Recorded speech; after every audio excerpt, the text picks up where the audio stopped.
સૂર્ય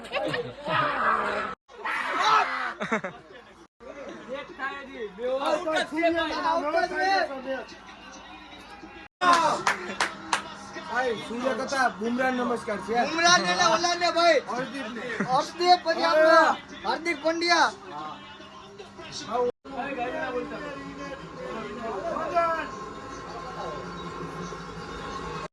તો મિત્રો બધા આપણે અટાણે એકત્રિત થયા છે world cup T20 world cup જીત્યા બાદ રોહિત શર્માની કેપ્ટનશીમાં ગ્રાન્ડ દ્વારકાધીશ હોટલ બતાડી દીધી. શાબાશ. હવે આપણે આગળ વધીએ ત્યારબાદ જયશાહ પાસે જઈએ કે જયશાહનું આમાં કેટલું યોગદાન રહ્યું છે વર્લ્ડ કપ જીતવામાં. નમસ્તે. Thank you. તમારું આ વખતે હું નિવેદન રહ્યું છે અને તમારી ઓલાની અંદર BCCIના હેડ તરીકે અંદર આપણે T20 વર્લ્ડ કપ જીત્યા છે તો એ વિશે 2-3 શબ્દ થઈ જાય. મેં તમને અગાઉ થોડાક દિવસો પહેલા કહેલ છે કે ભારત રોહિત શર્માની કેપ્ટનશીપમાં બાર્બાડોસના મેદાન ઉપર ભારતનો ઝંડો ગાડશે અને એ ગાડી દીધો છે આજે. કેટલો ગુંડો ગાડ્યો આજે? એ 3-4 ફૂટ અંદર હોઈ ગયો છે.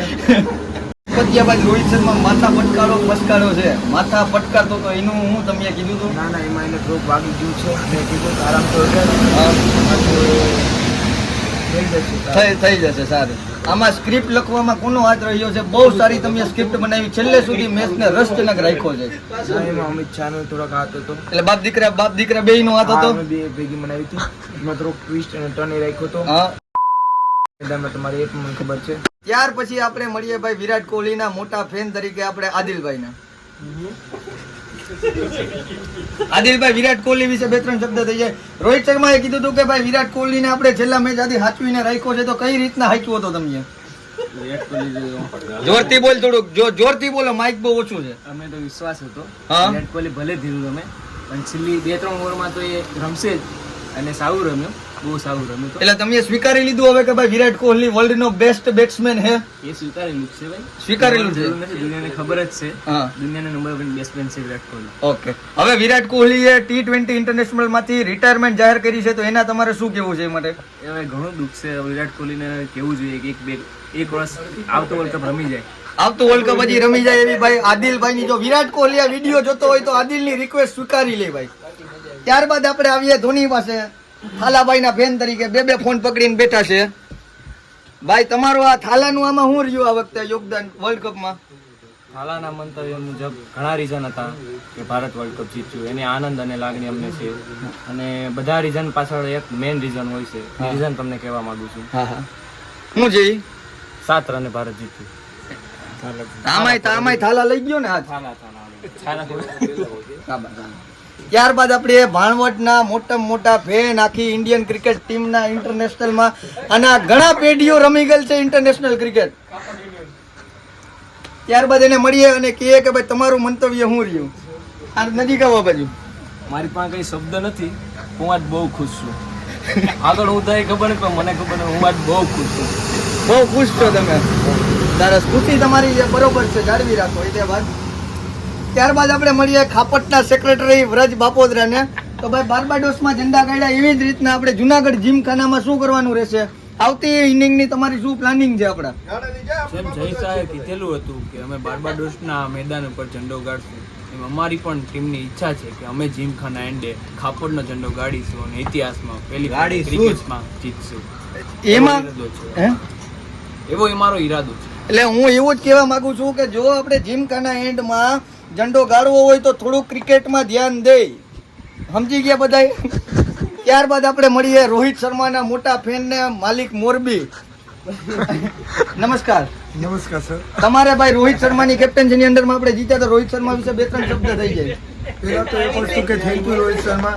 તેને આપણા ભારતની લાગણીઓને એટલી હાથવીને રાખી છે જેમ કે પૂરા ભારતને ગર્વ થાય છે કે રોહિત શર્મા આપણો કેપ્ટન છે અને તે આપણા માટે વર્લ્ડ કપ લઈને આવ્યો છે.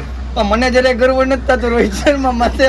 તમને તો નો થાય નહીં, તમને વિરાટ કોહલી જીતાડ્યો એટલે કાપવાનું નથી હો ભાઈ, કાપતો નહીં. વિરાટ કોહલી તો જીતાડ્યા ભાઈ, બાકી હું રોહિત શર્મા એવું કરી લીધું અમે ફાઇનલ. હા, ઓસ્ટ્રેલિયા અમે કોણ વિરાટ કોહલી અમને કહું યાર. ના બે પ્લેયર નું બહુ ભાઈ સારું યોગદાન રહ્યું છે ક્રિકેટમાં. ત્યારબાદ આપણે પાછા આવી જઈએ ભાઈ ગુજરાતના જ છે જયશાહ, અને ગુજરાતી વિશે હવે પૂછીએ આપણે કે ભાઈ હાર્દિક પંડ્યાનો તમારો નેતૃત્વની હેઠળ શું રોલ રહ્યો છે? હાર્દિક પંડ્યા ખૂબ સારો રમ્યો છે. જ્યારે એને જરૂર હતી વિકેટની ભારતની ત્યારે એને વિકેટ આપી છે અને આપણે કહી શકીએ કે છેલ્લા 6 મહિનાથી ખૂબ મહેનત કરી રહ્યો હતો અને આજે એ મેચમાં એને દેખાડ્યું છે. જ્યારે એનો ઘરમાં એને ડખો હાલતો હતો, બહાર એ નથી મેળવતો, તોય ભારતમાં આવી અને એને મેચમાં સારું પ્રદર્શન આપ્યું છે. એ બદલ એનો આભાર માનું. હાર્દિક પંડ્યાના ઘરના પ્રોબ્લેમમાં બહુ મોટો હાથ છે તમારો. એની બાઈ ભાગી ગઈ એમાં. ના ના એનો અમારો કઈ હાથ નથી. બાપ દીકરા બેયનો બહુ મોટો હાથ છે. ના ના અમિતનું કઈ નક્કી ન હોય છે. બા હતો ને લખમણભાઈ. હાલે આવતો રહેતો.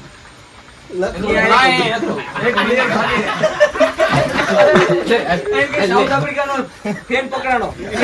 સાઉથ આફ્રિકાનો ફેન પકડાણો ભાઈ. અહીંના મેમ નાખતા છે કે એ આફ્રિકાના ફેન છે એટલે શું કહ્યું મેં એડ કરી દીધું પરમેશ આવી. આ ભાઈ આપણે આફ્રિકાના ફેન જે કાળું ટી શર્ટ વાળા છે એ પકડાયેલા છે. આફ્રિકાના ફેન છે, અટાણે ભાગે છે.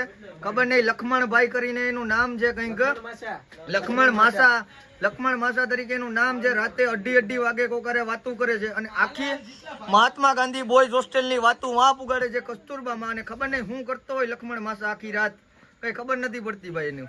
સાઉથ આફ્રિકાનો ફેન પકડાયેલ છે અને વિડીયોથી ભાગી રહ્યો છે એટલે આમ લેવું પડે છે ભાઈ. કેમેરામેન સોલંકી પ્રશાંત સાથે હું જાદવ પરમ આવીને આવી રીતના આગળ આપણે મળતા રહેશું. ચેનલને સબસ્ક્રાઇબ કરો, લાઈક કરો અને જેટલું બને એટલું શેર કરો.